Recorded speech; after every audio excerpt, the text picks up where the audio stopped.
Bonjour à tous, bonjour à toutes. Le but du jeu ici est de vous expliquer comment configurer ChatGPT, cette fois-ci, non plus pour reformuler, refléter, mais pour apprendre à clarifier.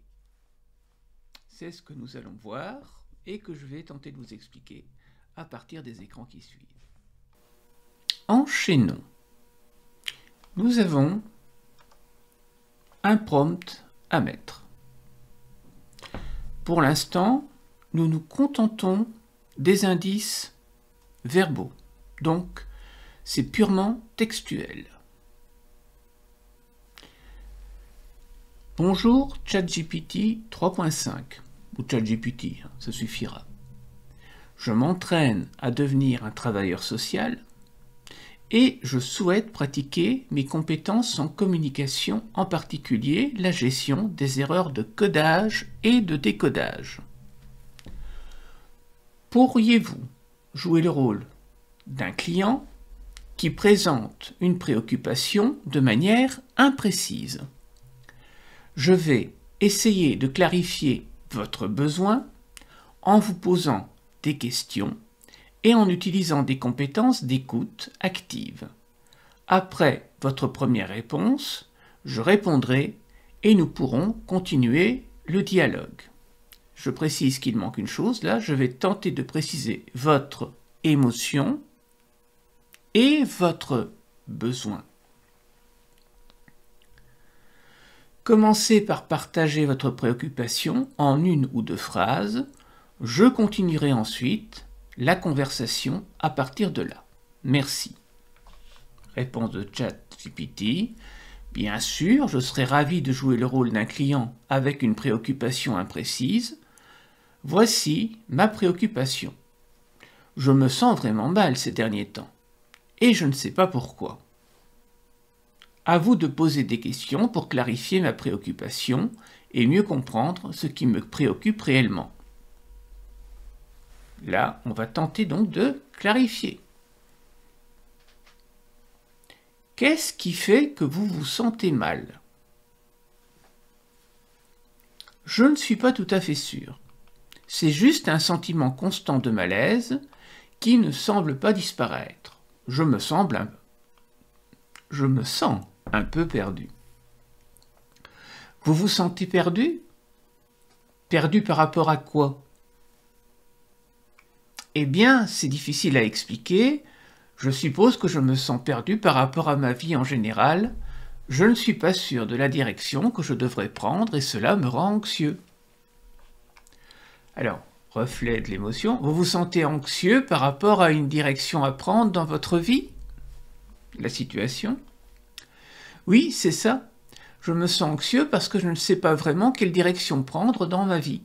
J'ai l'impression d'être coincé et de ne pas savoir quoi faire pour avancer.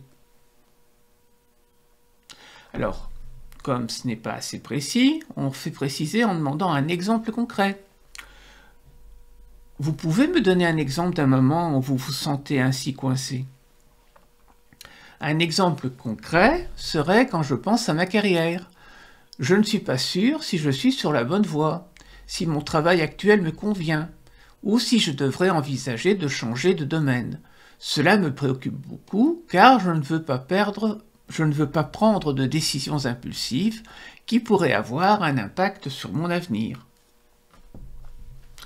Et de fil en aiguille, on clarifie. Et donc là, nous voyons que le chatbot remplit relativement bien son office. Hélas, à un moment donné, on va passer d'un dialogue qui va bien à quelque chose qui part à la dérive.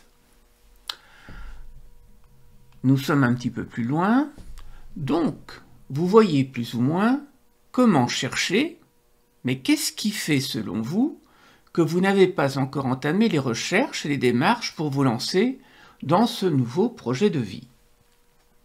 Alors jusque-là, ça va. Il y a plusieurs raisons pour lesquelles je n'ai pas encore entamé les recherches et les démarches pour me lancer dans ce nouveau projet de vie. Tout d'abord, il y a une certaine appréhension liée au changement. Quitter ma carrière actuelle dans la finance et me lancer dans un domaine totalement différent est une décision importante qui comporte des risques financiers et professionnels. Cette incertitude peut être intimidante.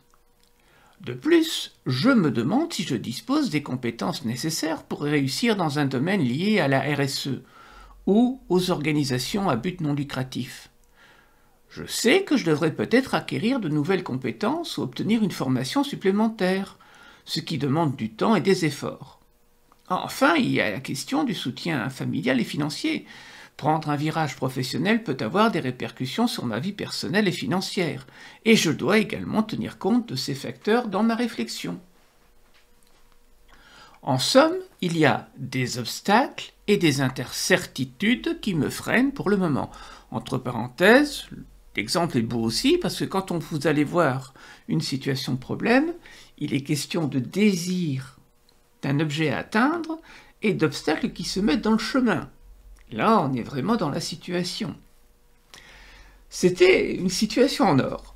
Mais, donc, dans ce qui fait obstacle pour le moment, il y a des risques que cela comporte. Je reformule, risques pour vous et pour votre entourage, je présume. Il y a aussi votre niveau de compétence qui reste à évaluer et éventuellement à compléter. Bref, ces incertitudes vous freinent. Oui, vous avez bien résumé les principaux obstacles, on continue. Cependant, je suis conscient de ces défis, c'est bien, mais j'essaie de lui faire réfléchir à des solutions. Comment pourriez-vous classifier les étapes à accomplir pour que cela se passe dans l'ordre et avec le moins de stress possible? Et là, patatras.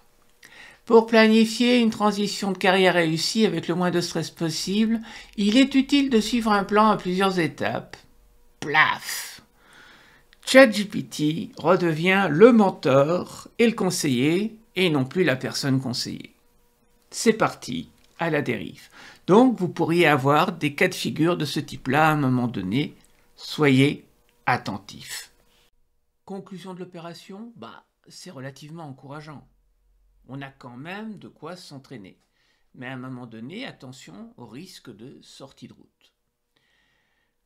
Dans le prochain épisode, nous allons voir comment nous allons un petit peu complexifier la chose et entraîner la reformulation, les reflets, en y intégrant éventuellement des éléments non verbaux.